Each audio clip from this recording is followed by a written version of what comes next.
अब देखो यहाँ ध्यान दो रे।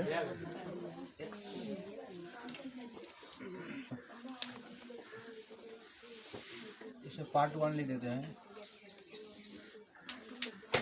इससे पहले वाला अध्याय क्या नाम था जो इससे पहले बताया था? अध्याय नाम बोलो। उसका मापन नाम था ना। अब इस अध्याय दूसरा अध्याय नाम है गति। गति मतलब उसको इंग्लिश क्या बोलेंगे? मोशन बोलेंगे। मोशन मतलब गति। जैसे अभी बोलो हम लोग अभी गति में है कि विराम स्थिति में? अभी हम लोग गति में विराम में है। अरे गति विराम इसी तरीके से होता है। अभी गति में है। अरे हम लोग जब दौड़ना शुरू करेंगे, चलना शुरू कर देंगे तो उसको बोलेंगे गति। अभी हम जैसे अभी इधर उधर घूम रहे हैं, अभी हम अभी क्या है? गति में। लेकिन तुम लोग क्या है? विराम अवस्था में। इस अध्याय के बारे में इसी में पढ़ेंगे। गति किसको बोलेंगे? जैसे देखता होगा ट्रेन हो गया। ट्रेन किसमें रहता है? ट्रेन गति में रहता है। लेकिन ट्रेन जो आदमी बैठा हुआ वह किसमें होगा? वह विराम की अवस्था में होगा। तो पहला से गति किसको बोलेंगे? तो समय के साथ हमेशा 1 सेकंड उसका स्थिति बदलते रहेगा। जैसे अभी हम यहाँ पर स्थित है, कभी कभी देखो आगे पीछे होते हैं ना इसमें, तो इसका मेरा स्थान क्या हो रहा है? स्थान गति हो रहा है, स्थान बदल रहा है। स्थान जब समय के साथ स्थान बदलेंगे उसको क्या बोलेंगे? फिर गति नहीं बोलेंगे। जब हम समय के साथ स्थान बदलेंगे, अब जैसे बोलो ये बोर्ड है, आज ये बोर्ड यहाँ है तो कल यहाँ रहेगा ही नहीं रहेगा। सब दिन से यही बोर्ड है, यो गति करता है। लगता है मतलब सब पहले यहाँ पर है, कहता है आज यहाँ आज कल यहाँ नहीं रहेगा। गति में तो यहाँ कल नहीं रहेगा। तो गति उसको बोलेंगे जो समय के साथ हमेशा क्या होगा? बदलेगा, उसको बोलेंगे गति में बोलेंगे। विराम कब बोलेंगे? जैसे अभी बोर्ड आज है यहाँ पर तो कल यही रहेगा। उतना दिन पढ़ा रहे उतना दिन तक यही नहीं। ऐसा है कि भाग यहाँ चल जाता है। तो गति के बारे में समझा। गति किसको बोलेंगे? तो बोलेंगे जब समय के साथ वस्तु का स्थान में परिवर्तन होता है तब उसको बोलेंगे गति। जब समय के साथ 1 सेकंड या समय के साथ सीधे बोल देना है, जब समय के साथ वस्तु का स्थान में परिवर्तन होगा उसे ही गति बोला जाता है। अब विराम अवस्था किसको बोलेंगे? तो इसी को उल्टा नहीं बोल देंगे। तब बोलेंगे जब समय के साथ स्थान में, यानी जब वस्तु के समय के साथ स्थान में कोई भी परिवर्तन नहीं होता है तब उसको बोलेंगे क्या बात? उसको क्या बोलेंगे? उसको बोलेंगे विराम बोलेंगे। विराम और गति समझाने के लिए। अरे अभी खड़ा करके पूछेंगे भी, तुम सोचता है खाली लिख नहीं बस हो गया। अभी पूछेंगे भी, जितना हम बोल रहे हैं उतना अभी तुमको बोलना पड़ेगा यहाँ, नहीं तो यहाँ पर आगे तुमको भी इसको यहाँ भी बुलाते हैं ना। विराम समझा किसको बोलेंगे? बोलेंगे जब समय के साथ स्थान परिवर्तन नहीं होगा उसको बोलेंगे विराम। और बोलेंगे जब समय के साथ वस्तु का स्थान परिवर्तन होगा तब उसको बोलेंगे गति बोला जाता है। और गति को इंग्लिश बोलेंगे मोशन बोलेंगे। इस अध्याय का नाम ही है गति। अब देखो गति के प्रकार बहुत सारे गति के प्रकार है। सभी घर में देखो सिलाई मशीन है ना, सिलाई मशीन देखो वो भी गति होता है। या देखता है मेला में जो घूमने के लिए जाता है उसमें बहुत सारे झूला लगा रहता है ना। उसमें एक होता है पूरा एकदम वृत्ताकार होगा जो जिसको आकाशीय झूला बोलता है। और उसके बाद एक होता है मौत कुआं हो गया, वो हो गया। और एक झूला देखेगा जिसमें सिर्फ आगे जाएगा पीछे जाएगा, हाँ तो वृत्तीय गति। घोड़ा पर 4 बार जो घूमता है वो हो गया वृत्तीय गति। एगो नाव वाला देखा नाव, उसको कौन गति बोलेंगे? वो भी गति में देखो देखेगा एक निश्चित अंतराल ऊपर जाएगा फिर नीचे आएगा, इस तरह से आगे पीछे होते रहेगा। उसके बाद देखो घड़ी का गति। घड़ी देखो घड़ी में भी गति हो रहा है इसमें। एगो घड़ी आता है इस तरह से रहेगा, वह सिर्फ ऐसे ऐसे करेगा, आगे पीछे ऐसे ऐसे करेगा ऊपर नीचे। और जो ही 1 घंटा हुआ फिर टन टन का आवाज करने लगेगा। ये भी एक प्रकार का गति है। तो उसी के बारे में अभी पढ़ेंगे, सिर्फ गति के बारे में। तो बोलेंगे गति कितना प्रकार है? वैसे गति को बहुत सारे प्रकार है, लेकिन मुख्य रूप से जो है पहला हो गया सरल गति। सरल गति मतलब ये नहीं है जैसे सरल जाना, उसे नहीं बोलेंगे इसका। सरल मतलब समझता है ना, एक सीधी रेखा में। जैसे ट्रेन बोलो कैसे चलती है? अब ऐसे नहीं बोलेगा कहीं मुड़ जाती है तो मुड़ता होगा तो ऐसे मुड़ता होगा। देखिएगा अगर मान लो ट्रेन ऐसे जा रही है फिर घूमेगा तो इस तरह से घूमेगा। ऐसा तो नहीं है कि ट्रेन ऐसे करके ऐसे घूम रही है, आगे कर दिया ट्रेन।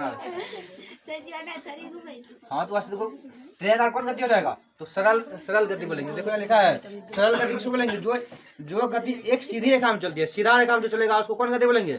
सरल गति बोलेंगे। जैसे हो गया देखो ट्रेन की गति, वाहन की गति। जैसे मोटरसाइकिल चलाते थे हम लोग ऐसे घुमा जाते हैं। अब सीधा अगर जैसे जहाँ मोड़ होता है तो वहीं घूमते हैं, लेकिन उसके बाद कहाँ जाते हैं? सीधे जाते हैं। तो ट्रेन की गति कैसा गति होगा?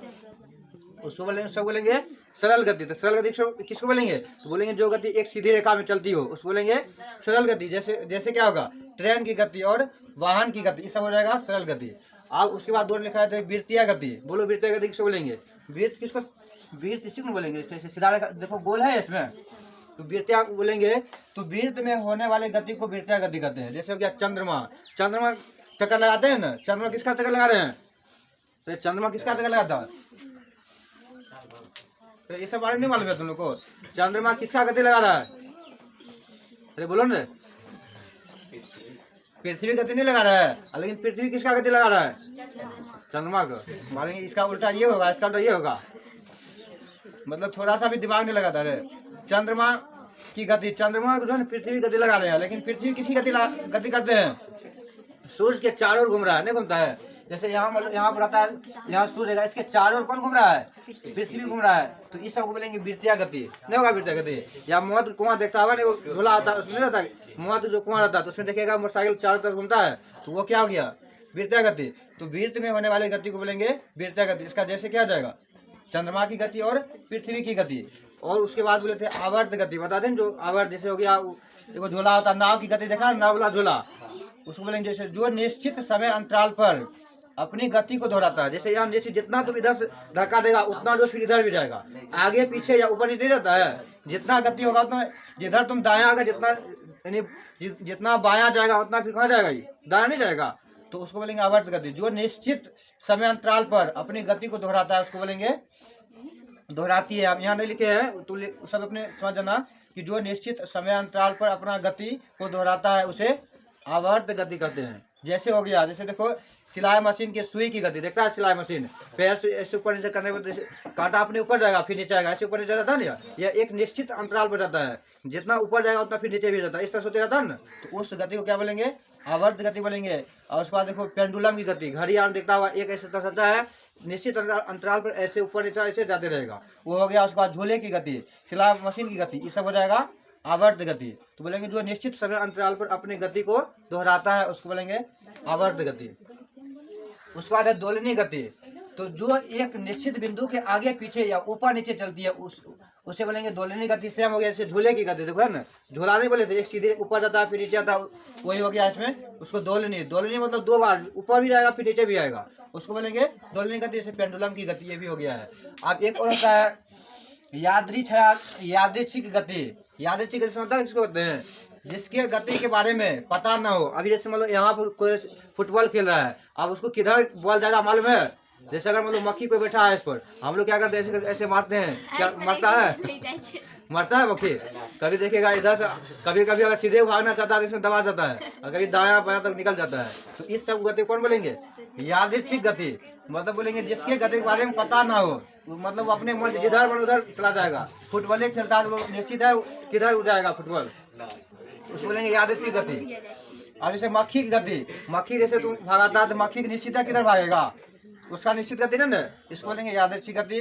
हॉकी के मैदान में खिलाड़ियों की गति, ये सब हो जाएगा यादृच्छिक गति हो जाएगा।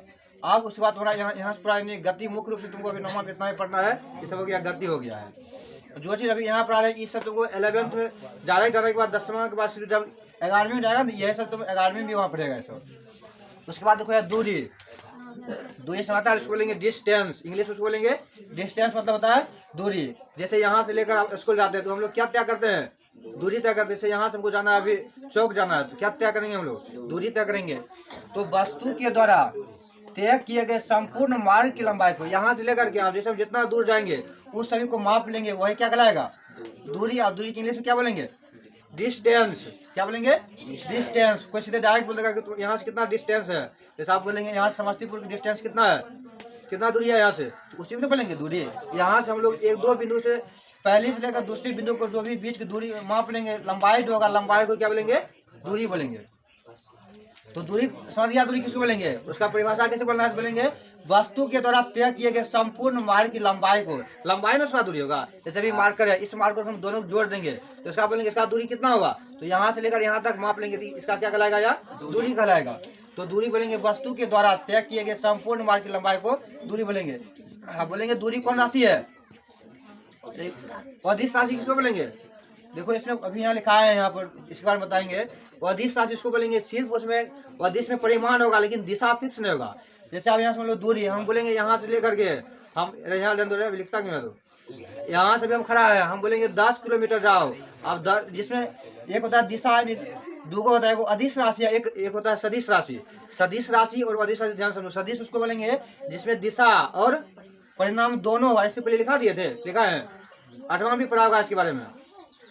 तो अदिश राशि उसको बोलेंगे जिसमें सिर्फ परिमाण होगा, जैसे परिमाण और जिसमें परिमाण और दिशा दोनों होगा उसको बोलेंगे सदिश राशि है। जिसमें सिर्फ दिशा होगा उसको बोलेंगे अदिश राशि। जैसे हम यहाँ पर खड़ा है, बोलेंगे यहाँ से 5 किलोमीटर जाओ, ये कौन बोले इसमें सिर्फ 5 किलोमीटर जाओ, ये क्या बता रहा है? अब बोलेंगे 5 किलोमीटर उत्तर जाओ, आप इसको कौन राशि बोलेंगे? इसको सदिश राशि बोलेंगे। इसमें क्या बोले, जिसमें परिमाण के साथ साथ दिशा भी फिक्स हो। दिशा ने बता दिया है किधर जाना है, उत्तर जाना है, क्या किलोमीटर। तो परिमाण यही ना हो गया, परिमाण मतलब वजन हो गया, कितना उसका किधर जाना है, कितना किलोमीटर जाना है, क्या हो गया। तो दोनों चीजें मालूम हो गया, तो इसको बोलेंगे सदिश राशि। लेकिन हम यहाँ बोलेंगे सीधे बोल देते अभी हम 5 किलोमीटर जाओ, तो 5 किलोमीटर किधर जाना है कोई निश्चित है। हम चाहेंगे तो इधर भी जा सकते हैं, इधर चारों दिशा में किधर भी जा सकते हैं ना। तो लेकिन इसमें दिशा फिक्स नहीं रहेगा, तो उसको बोलेंगे अदिश राशि। अब दूरी बोलो, दूरी में क्या दिशा फिक्स है, किधर जाना है। दूरी हम अगर यहाँ से मतलब गढ़पुरा जाएंगे तब पर भी क्या जाएगा हुआ, दूरी कहलाएगा। इधर से हम बकरी इधर जाएंगे तब पर भी क्या होगा, दूरी होगा। तो इसमें दिशा फिक्स, दिशा हम जब बोल देंगे और कितना किलोमीटर है तब क्या हो जाएगा, सदिश, नहीं तो अदिश राशि हो जाएगा। तो दूरी सीधे बोलेंगे तो दूरी कौन राशि, अदिश राशि। यह हमेशा धनात्मक होता है, यह हमेशा धनात्मक होता है। कौन धनात्मक होता है, यह हमेशा धनात्मक होता है। कौन, हम धनात्मक होते हैं। ये किसके बारे में बोल रहा है, दूरी के बारे में बोला है, यह हमेशा धनात्मक होता है। बोले यहाँ से हम अगर गोवा चौक पर जाएंगे तो क्या माइनस बोलेंगे, -1 किलोमीटर। दूरी जो हमेशा क्या होगा, धनात्मक, हमेशा प्लस होगा, कभी माइनस होगा।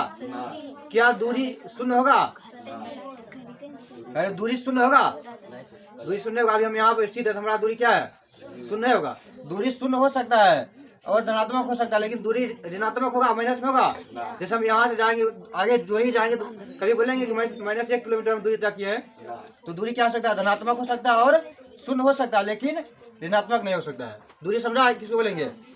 उसके बाद है विस्थापन। विस्थापन देखो क्या है, जिसको इंग्लिश बोलेंगे डिस्प्लेसमेंट। डिस्प्लेसमेंट मतलब विस्थापन। आप जैसे स्कूल जाता होगा, सब स्कूल जाता है ना, स्कूल जाने देखो क्या रास्ता है, 3 रास्ता है। और जो सब उसमें शॉर्टकट एक रास्ता सब देखा है ना, जो शॉर्टकट रास्ता होता है उसी को बोला जाता है विस्थापन बोलेंगे। जैसे यहाँ से हमको अभी जाना है कहाँ, गोवा चौक जाना है, तो देखेगा कोई एकदम पूरा एकदम रोड घूम कर जाएगा, और कोई देखेगा यही कोना कोनी सीधे वहाँ पहुँच जाता है ना, तो वही जो न्यूनतम दूरी होगा उसी को बोलेंगे विस्थापन बोलेंगे। ध्यान दो यहाँ पर, जैसे हमको यहाँ से बिंदु ए है, हमको यहाँ जाना है बी पर जाना है, ई पहले यहाँ से यहाँ तक है, इसमें यहाँ देखो यहाँ जाने का रास्ता कितना है,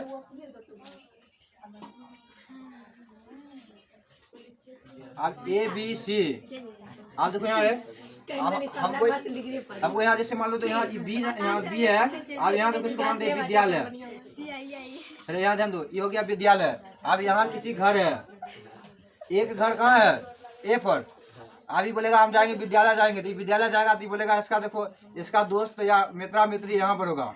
अब इसको कहाँ जाना है, यहाँ विद्यालय जाना है, बाजार जाना है, बाजार है, इसको विद्यालय जाना है। तो सब देखा सब अपना अपना दोस्त सब होता है ना, यार ये पहले जाएगा, ये जाएगा, ये अपने दोस्त यहाँ इसके घर पर जाएगा, ये हो गया उसके दोस्त का घर।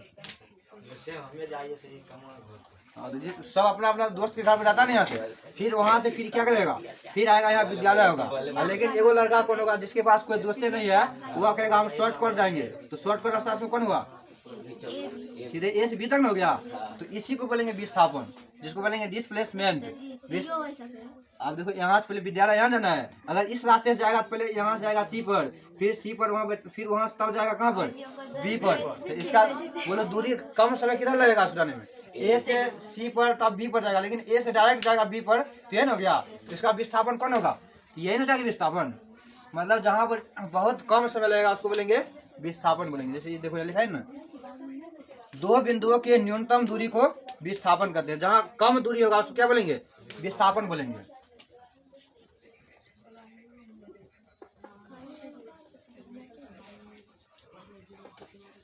अब यहाँ दे रहे हैं, जैसे यहाँ से लेकर यहाँ तक है, यहाँ पर जैसे ये बोलेंगे यहाँ है 5 मीटर,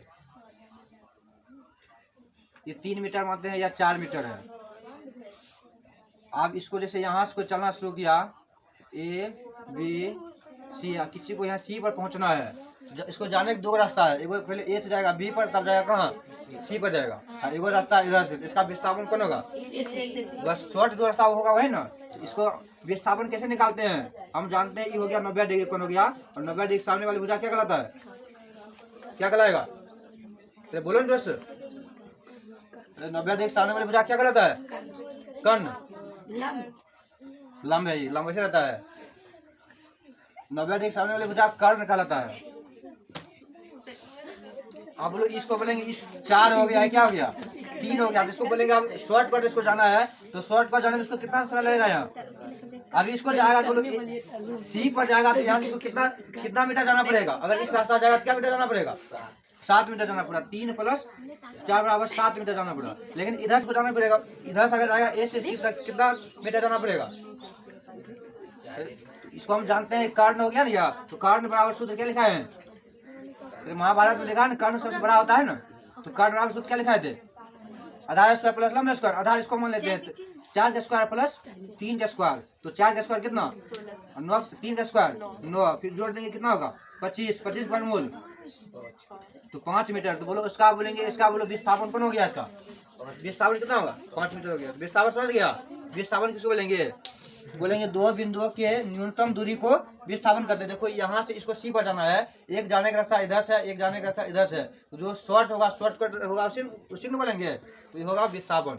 तो विस्थापन किसको बोलेंगे, बोलेंगे दो बिंदुओं के न्यूनतम दूरी को विस्थापन करते हैं।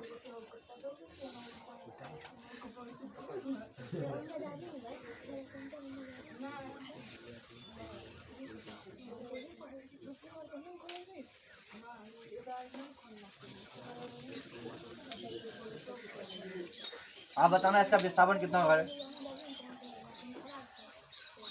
अब जैसे यहाँ से एक मान लो यह गोलाकार है, एक वृत्त है, यहाँ से लेकर यहाँ तक इसका त्रिज्या हो गया, यहाँ से मान लेते इसका त्रिज्या हो गया 7 मीटर, त्रिज्या कितना हो गया 7 मीटर। एक कोई व्यक्ति है, ए है, ए से यहाँ चलना शुरू किया, कहाँ से ए से यह चलना शुरू किया, इस तरह फिर यहाँ पर इस तरह से कोई बोला ऐसे से जा रहा है, और फिर ये कहाँ आ गया, फिर यहाँ ए पर पहुँच गया। इसका बताओ विस्थापन कौन होगा, जहाँ से गया फिर वहीं पहुँच गया, इसका विस्थापन कितना होगा,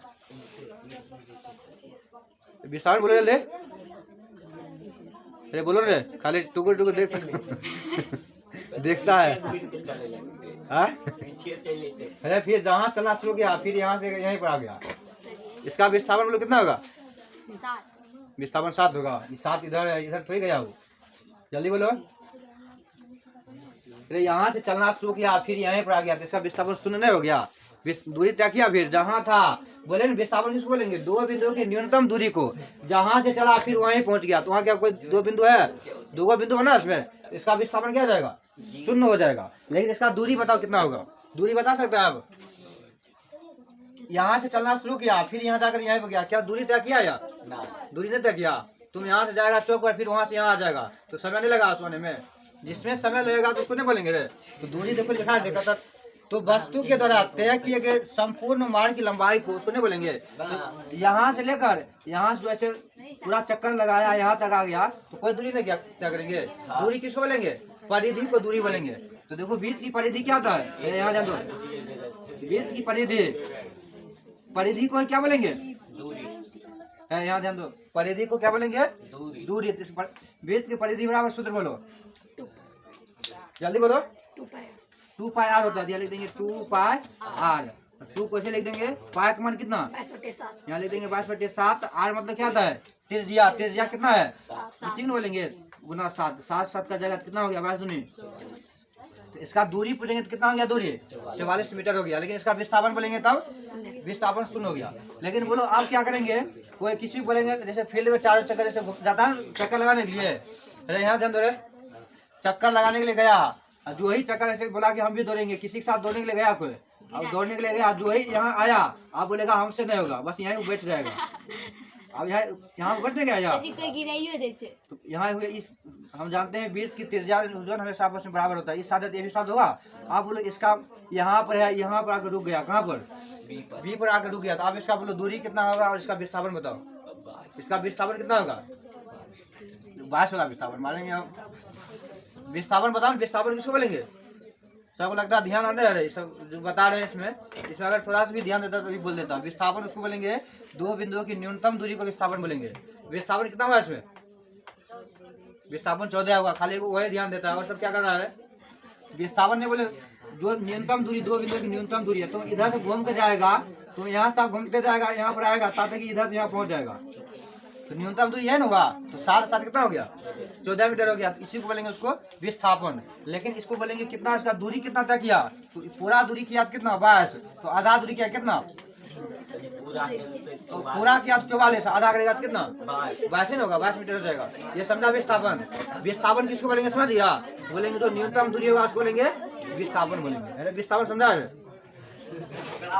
और जब क्वेश्चन आंसर होगा उस समय पूछेंगे ना तुम कहाँ ध्यान था।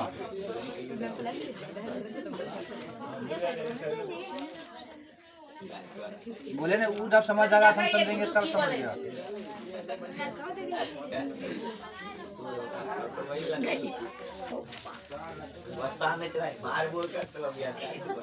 चलो ध्यान दो यहाँ पर विस्थापन बता दिए थे। अब देखो यहाँ पर चाल देखो, चाल जानता है? चाल मोटरसाइकिल चलाता है ना, देखता है एक्सीलेटर देगा उसका एकदम स्पीड बढ़ता है ना, या साइकिल में देखता है साइकिल में जितना जोर से पाजिल मारेगा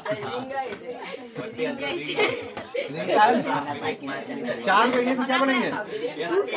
स्पीड। कहते हैं कितना स्पीड से जा रहा है। या ट्रेन देखते हैं, ट्रेन आप देखता होगा एकदम जब जाता होगा स्टेशन पर, वो ट्रेन को जैसे राजधानी या फिर क्रॉस करते देखता है कितना स्पीड से निकल जाता है। तो उसका क्या हुआ? स्पीड है। स्पीड किसको बोलेंगे? बोलेंगे किसी वस्तु द्वारा इकाई समय में तय की गई दूरी के मान को उस वस्तु की चाल। इकाई समय में मतलब उसमें भी क्या है? इकाई समय में तय की गई दूरी के मान को उस वस्तु की चाल कहते हैं। तो चाल बोलो क्या? चाल में फिक्स है सब कुछ, दिशा परिणाम दोनों है। अरे चाल भी क्या है? चाल अदिश राशि है, क्योंकि चाल सूत्र होता है दूरी बटे समय। अब बोलो हम बोलेंगे दूरी, सीधे बोलेंगे यहाँ से दूरी। जब बोल देंगे 5 किलोमीटर, 5 किलोमीटर दूरी हो गया। लेकिन 5 किलोमीटर किधर जाना है दिशा बोले हैं? सीधे बोलेंगे यहाँ भी, जैसे हम उसको बोल देंगे 5 किलोमीटर जाओ, तो वह 5 किलोमीटर किधर जाएगा? वो जिधर इसका मन है उधर जाएगा। तो जिधर मन है उधर जाएगा तो इसका मतलब हो गया अदिश।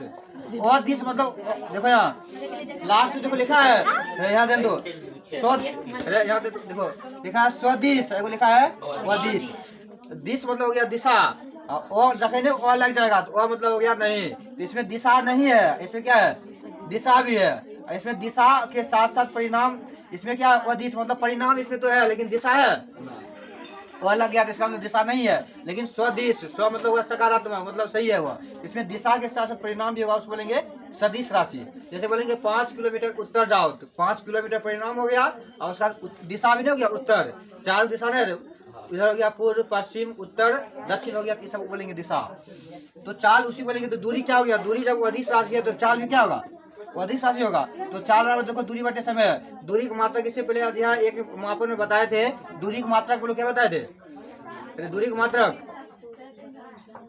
आँखों और नहीं, कम दिमाग नहीं तो आँख नहीं है यहाँ पर, यहाँ लिखा हुआ नहीं। इस शब्द को लिखा है कुल मिलाकर कितना मात्रक है? 7 को नहीं लिखा थे, तो 7 में नहीं लिखा थे। दूरी की मात्रा क्या होता है? और उसके बाद समय का मात्रा नहीं लिखा थे सेकेंड, तो दूरी की मात्रक एम मतलब समय का मात्रक सेकेंड। और देखो चाल को हम बीमा निकालते हैं। बीमा कैसे निकालते हैं? सो देखो लंबाई को हम क्या बोल सकते, दूरी को क्या बोल सकते हैं? लंबाई। और लंबाई को एल लिखा जाता है। समय को बोलते हैं सेकेंड, सेकेंड को टाइम बोलते हैं ना, तो टाइम लिख दिया। इसको देखो नीचे जो ही ऊपर जाता है तो स्पीड चिन्ह क्या होगा? बदलेगा। यहाँ कुछ एक तो बोलेंगे LT इनवर्स, माइनस रहेगा तो उसको इनवर्स बोले जाते हैं, तो बोलेंगे LT -1 और बड़ी ब्रैकेट में घेर देंगे, इसी को बोलेंगे बीमा बोलेंगे। बोलेंगे चाल बीमा बोलो, LT -1 हो गया। अब देखो दिशा और परिणाम के आधार पर राशि कौन कौन है? एक है सदिश राशि, दूसरा है अदिश राशि। सदिश में क्या बोले थे? दिशा के साथ साथ परिणाम होगा, उसको बोलेंगे सदिश राशि। लेकिन अदिश राशि किसको बोलेंगे? दिशा नहीं। देखो अदिश लिखा है, अदिश मतलब दिशा नहीं लेकिन परिणाम होगा, तो बोलेंगे जिसमें दिशा तथा परिणाम दोनों हो उसको बोलेंगे। जिसमें दिशा के साथ साथ परिणाम भी होगा उसको कौन राशि बोलेंगे? अदिश राशि बोलेगा। जिसमें दिशा तथा परिणाम दोनों होगा उसको बोलेंगे सदिश राशि। यहाँ नहीं लिखे हैं, यहाँ समझ ना, 1 नंबर लिखे नहीं लिखा है 1 नंबर, यहाँ 2 है तो 2 नहीं लिखा है।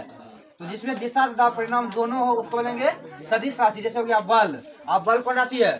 सदिश, क्योंकि तुम धक्का किसी को देगा, अगर मतलब हम इधर अभी धक्का देंगे तो ऐसा तो कि इधर आ जाएगा, अभी जैसे ये मार्कर हम यहाँ पे बेंच पर जैसे रखा हुआ है, इसको धक्का देंगे तो किधर जाएगा? इधर आ जाएगा। जिधर हम धक्का देना चाहेंगे उधर जाएगा कि नहीं? तो बल कौन से? वेग कौन से? विस्थापन कौन से? विस्थापन भी बताए थे। विस्थापन भी क्या है? सदिश। शॉर्ट कट इसमें बोले थे। उसके बाद त्वरण कौन से? भार कौन सी है? विद्युत क्षेत्र। ये सब हो जाएगा सदिश राशि। लेकिन जिसमें सिर्फ परिणाम होगा, जैसे चाल हो गया। अब चाल मतलब स्पीड, किधर जाना है? बोलेंगे आप तेजी से दौड़ो। अब किधर दौड़ेगा? जिधर मन उधर दौड़ेगा तो उसको बोलेंगे चाल।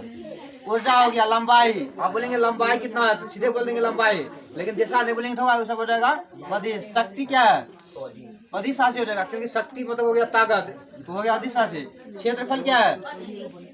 आयतन, द्रव्यमान, घनत्व, ये सब जो हो गया कौन हो गया? अधिस राशि हो गया। यहाँ तक लिख लिया। अगला लिखो।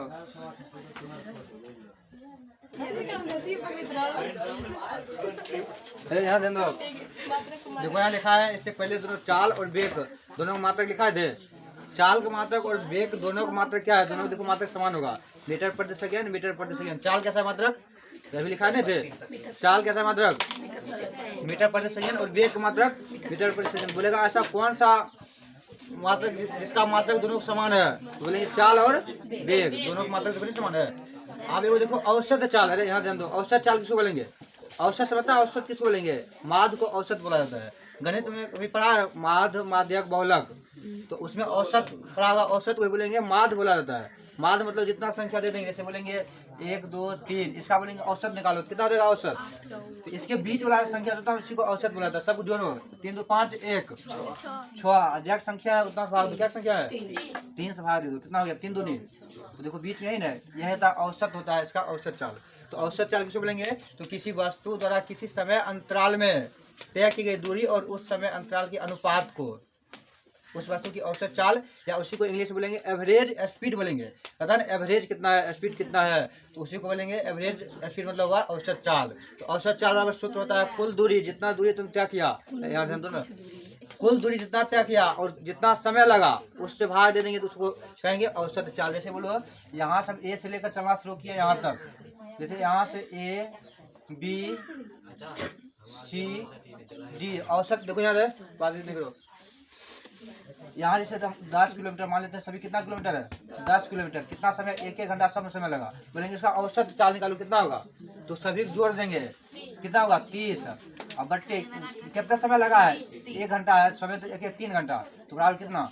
10 किलोमीटर हो गया। तो इसका 10 किलोमीटर क्या हो गया? इसका औसत चाल निकल गया। औसत चाल के निकालने के लिए तो देखो लिखा है सूत्र, कुल दूरी है बट्टे कुल समय। जितना दूरी होगा सब कुछ जोड़कर ऊपर लिख देंगे, और जितना समय लगा उस सभी समय को जोड़कर नीचे लिख देंगे, उससे भाग दे देंगे, तो वही निकल जाएगा उसका औसत चाल।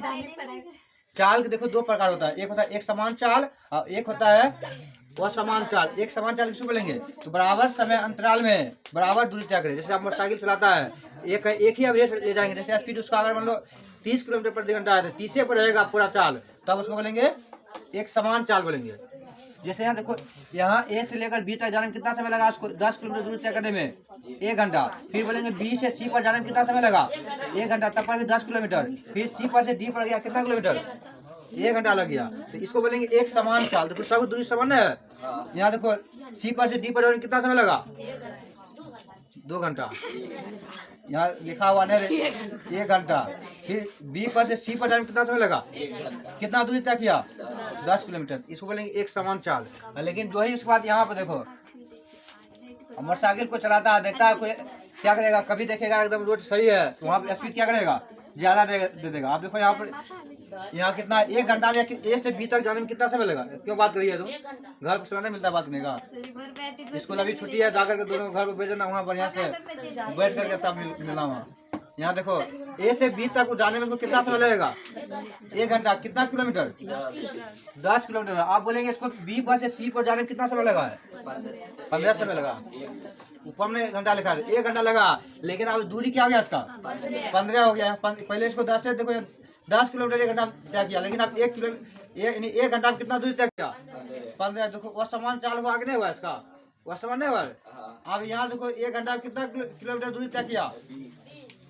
तो पहले पहले 1 घंटा में 10 किलोमीटर जाता था, अब 1 घंटा में 15 किलोमीटर और 1 घंटा में अब 20 किलोमीटर। बोलो चाल बदल है कि नहीं बदल है? इसको बोलेंगे असमान चाल। बोलेंगे बराबर समय अंतराल में, समय देखो सब बराबर लग रहा है कि नहीं, 1-1 घंटा समय है, बोलेंगे बराबर समय अंतराल में भिन्न भिन्न दूरी तय करे तो उसे क्या कहेंगे? कहते हैं नहीं असमान चाल कहते हैं। अब उसके बाद एक होता त्वरण। त्वरण को इंग्लिश बोलेंगे एक्सीलरेशन। एक्सीलरेशन मतलब त्वरण। त्वरण किसको बोलेंगे? सो देखो यहाँ वेग में परिवर्तन, वेग में परिवर्तन की दर को ही बोलेंगे त्वरण बोलेंगे। त्वरण को ए से सूचित किया जाता है और त्वरण बराबर सूत्र है वेग में परिवर्तन बटे समय अंतराल। देखो कोई गाड़ी अगर रुका हुआ है, जैसे मान लेते हैं यहाँ से कोई गाड़ी चलना शुरू किया और यहाँ पर जाकर रुक गया,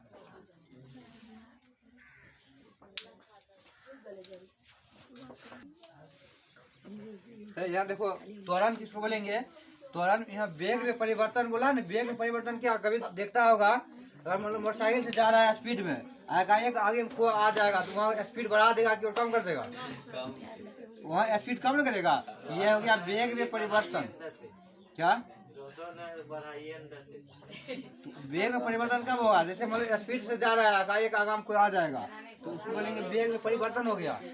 जैसे यहाँ से तुम चलना शुरू किया, जहाँ से कोई भी गाड़ी चलना शुरू करेगा उसका वेग क्या होगा? एक होता है प्रारंभिक वेग, प्रारंभिक वेग, एक होगा अंतिम वेग। अब मान लो जैसे तुम यहाँ से चलना शुरू किया 10 किलोमीटर प्रति घंटा से, लेकिन एक मान लो कोई व्यक्ति आ जाएगा वहाँ पर, तो वहाँ क्या करेगा? चाल बढ़ाएगा घटेगा? तो जो घटेगा, जैसे अब यहाँ 5 किलोमीटर प्रति घंटा पर जाकर रुक गया तो इसको बोलेंगे अंतिम वेग बोलेंगे। इसको बोलेंगे क्या बोलेंगे? जो जहाँ रुक जाएगा उसको बोलेंगे अंतिम वेग, और जहाँ चलना शुरू करेंगे उसको बोलेंगे प्रारंभिक वेग बोलेंगे। तो प्रारंभिक वेग को हम यू से सूचित करेंगे और अंतिम वेग को भी से। तो इसीलिए देखो इसका सूत्र होता है अंतिम वेग में से प्रारंभिक वेग घटा लेंगे तो उसको उसी को बोला जाता है त्वरण। वेग परिवर्तन मतलब चाल बदल गया ना, देखो पहले स्पीड कितना था 10, अब चाल कितना हो गया? तो इसीलिए त्वरण बराबर होता है तो वेग में परिवर्तन बटे समय अंतराल। तो ए बराबर सूत्र क्या था? v माइनस यू बाय, यहाँ टी होगा, समय अंतराल 3 होगा, यहाँ टी कर लो, ए बराबर v minus u by t होगा। यहाँ नहीं देखिए यूँ भी ए लिखा रहेगा, दोनों जगह ए लिखा रहेगा। तो इस तरह हो गया। अब इसमें एक और बच गया, उसमें सिर्फ बताएंगे गति समीकरण। 3 वो गति समीकरण दिया है, यहाँ पर भी सिद्ध कर देंगे, फिर तुमको 10वां भी, उसके बाद 11वीं 12वीं में जाने के लिए सिद्ध करना पड़ेगा, उसको कल सिद्ध करेंगे।